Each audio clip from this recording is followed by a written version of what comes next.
Adakah memasuki Kaabah itu sebahagian daripada ibadah haji? Kita sebut manasikul hajj, sebahagian daripada nusuk yang mesti dilaksanakan semasa mengerjakan haji. Sebahagian berpendapat begitu, ada pahala khusus bagi mereka yang berpeluang memasuki Kaabah, dan ada sebahagian yang berpendapat begitu. Tapi Al-Imam Al-Bukhari berpendapat hal itu bukanlah sebahagian daripada ibadah haji, maka dia datangkan hadis ni dan dia letak tajuk begitu, man lam yadkhulul Kaabah, orang yang belum masuk Kaabah. Yang dimasukkan di sini Rasulullah. Semasa Rasulullah SAW mengerjakan umrah, dia tidak masuk dalam Kaabah. Dia tidak masuk dalam Kaabah. Dan Ibnu Abbas radhiyallahu taala anhu menyatakan dukhulul Kaabah laisa min nusukikum. Dukhulul Kaabah laisa min nusukikum. Memasuki Kaabah itu bukan sebahagian daripada nusuk. Maksudnya bukan sebahagian daripada ibadah lah. Kalau dia bukan sebahagian daripada ibadah, maksudnya tak ada pahala pun masuk.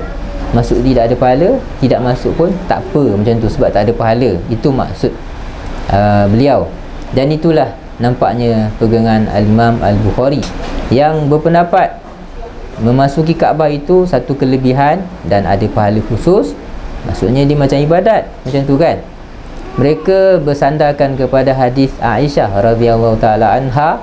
Hadis itu hadis diriwayatkan oleh Imam Abu Daud, At-Tirmizi, Al-Hakim An-Naisaburi dan juga Ibn Khuzaimah. Al-Hakim An-Naisaburi dalam Mustadrak Al-Sahihain, Ibn Khuzaimah dalam sahihnya. Kedua mereka mensahihkan hadis tersebut. Hadis Aisyah itu panjanglah hadisnya, tapi dalam kisah yang dinyatakan oleh Aisyah itu, Nabi berkata kepada Aisyah, Aisyah kata Nabi keluar dalam keadaan mukanya tenang, dan dia pulang ke rumah semula dalam keadaan mukanya sedikit berkerut. Dan Nabi kata dakhaltul Ka'bah fa akhafu an akuna syaqaqtu ala ummati. Aku telah memasuki Kaabah dan aku bimbang akan membebankan umatku jika ia menjadi satu tuntutan lah. Jadi perkataan Nabi kata aku memasuki Kaabah menunjukkan Nabi ada masuk Kaabah, dan mereka mengatakan peristiwa tersebut tak mungkin berlaku pada waktu umrah kan, sebab Aisyah tak ikut. Dia hanya bersama dengan Rasulullah ketika Hajjatul Wada'.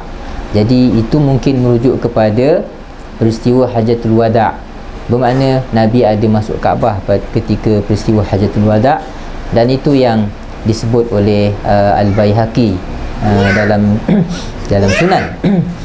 Walau bagaimanapun, ulama yang mengatakan Nabi tak pernah pun masuk Kaabah kan. Nabi hanya masuk Kaabah ketika Fathu Mekah, ketika pembukaan kota Mekah. Itu sekali saja Nabi masuk dengan tujuan untuk bersihkan dalam Kaabah tadi tu daripada berhala. Itu saja sekali. Habis tu yang kenyataan Aisyah ni, dia kata boleh jadi Aisyah tak ikut masa pembukaan kota Mekah. Dia duduk di Madinah, Nabi pergi dan Nabi pulang ke rumah, dia ceritalah dia ada masuk Kaabah. Mungkin begitu. Jadi ada riwayat yang macam tu menunjukkan Nabi pernah masuk Kaabah ketika buat umrah dan haji. Dan ada juga riwayat yang sebaliknya, yang mengatakan Nabi tidak memasuki Kaabah, seperti riwayat daripada Usamah ibn Zaid dan juga daripada Bilal ibn Rabah yang mengatakan Nabi tidak memasuki Kaabah. Ibn Abbas dia mengetahui hal ini daripada Usamah ibn Zaid dan juga daripada Bilal, daripada Usamah ibn Zaid, sebab ketika Nabi memasuki Kaabah itu ada Usamah masa pembukaan kota Mekah. Nabi masuk, ada Usamah dan juga Bilal ibn Rabah. Bilal dia cerita masa pembukaan kota Mekah Nabi ada masuk Kaabah dan dia ada solat dalam tu. Usamah ibn Zaid mengatakan Nabi ada masuk Kaabah tapi dia tak solat pun dalam Kaabah itu kan. Jadi mungkin dia tak sempat lihat. Itu cerita dia panjang lah kan.